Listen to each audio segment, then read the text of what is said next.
গত ৯ আগস্ট ২০২৬ অনুমান সকাল ১০টা ৩০ ঘটিকায় উত্তরা পূর্ব থানাধীন ডিএল ফিলিং স্টেশনের ম্যানেজার আব্দুল করিম, সহকারী ম্যানেজার আলামিন, সিএনজি অপারেটর সেলিম ও কাভার্ড ভ্যান চালক খোরশেদ ফিলিং স্টেশনের বিক্রয়লব্ধ ১,২১,৫০,০০০ টাকা ব্যাংকে জমা দেওয়ার উদ্দেশ্যে নিয়ে যাচ্ছিল।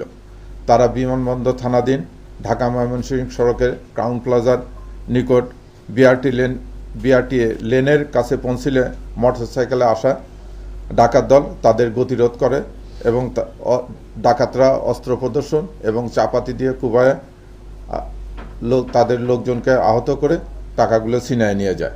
উক্ত ঘটনার পরপরই ডিএমপির গোয়েন্দা বিভাগ এবং উত্তরা ক্রাইম বিভাগ যৌথভাবে তদন্ত অভিযান শুরু করে।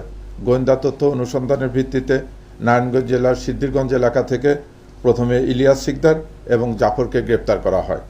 তাদের দেওয়া তথ্যের ভিত্তিতে বন্দর থানার একটা ভাড়া বাসা থেকে 2টি 7.65 পিস্তল, 3টি ম্যাগাজিন, 6 রাউন্ড গুলি, 4 জোড়া হাতকড়া, র্যাব লেখা 3টি ভেস্ট ও 2টি কালো ক্যাপ, 2টি নাম্বার প্লেট ও র্যাবের মনোগ্রামযুক্ত 4টি ভুয়া পরিচয়পত্র ও 3টি ওয়াকি টকি সেট উদ্ধার করা হয়।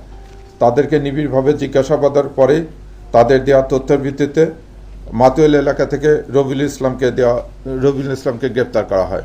রবিউল ইসলামকে গ্রেপ্তার করার পর তাকে ঘটনার বিষয়ে জিজ্ঞাসা করলে সে ঘটনার সাথে সম্পৃক্ত থাকার কথা স্বীকার করে এবং তার তথ্যের ভিত্তিতে যাত্রাবাড়ির কাজলাপাড় এলাকা থেকে মিন্টু রাহিকে গ্রেপ্তার করা হয়।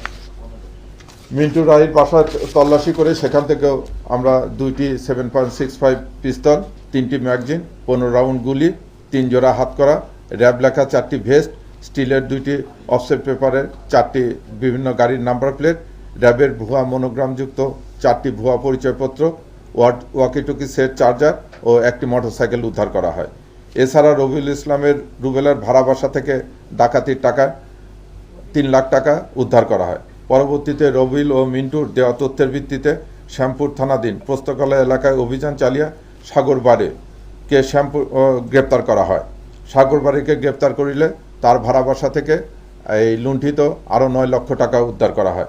এ পর্যন্ত এই ঘটনার সাথে জড়িত মোট 5 জনকে গ্রেপ্তার করা হয়েছে এবং তাদের কাছ থেকে 4টি 7.65 পিস্তল, 6টি ম্যাগাজিন, 21 রাউন্ড গুলি, 7 জোড়া হ্যান্ডকাপ, র্যাব লেখা 7টি ভেস্ট, 2টি ক্যাপ, র্যাবের মনোগ্রামযুক্ত 8টি ভুয়া পরিচয়পত্র, ওয়াকিটকি সেট, চার্জার, স্টিলের এবং পেপারের গাড়ির নেমপ্লেট, মোটরসাইকেল একটি এবং চাপাতি এগুলো উদ্ধার করা হয়। গ্রেপ্তারকৃত 5 জন হলো ইলিয়াস সিকদার, মোহাম্মদ রবিউল ইসলাম, জাফর, মিন্টু রাহি এবং সাগরবাড়ি। আপনারা যদি আপনাদেরকে আরও একটু তথ্য দিয়ে রাখতেছি যে এই যে সাগরবাড়িকে গ্রেপ্তার করা হয়েছে তার নামে মোট 13টি মামলা রয়েছে।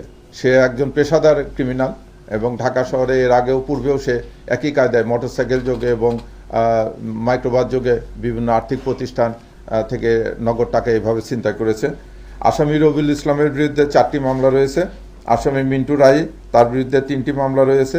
আসামি জাফরের বিরুদ্ধে 2টি মামলা রয়েছে এবং আসামি ইলিয়াস সিকদারের বিরুদ্ধে 1টি মামলা রয়েছে। আমরা এই ঘটনার সম্পূর্ণ তথ্য উদ্ঘাটন করেছি।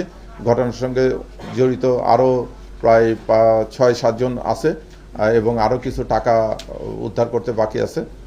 এই বাকি টাকা উদ্ধার এবং বাকি আসামিদের গ্রেপ্তারের জন্য ঢাকা মহানগর পুলিশের তৎপরতা অব্যাহত আছে।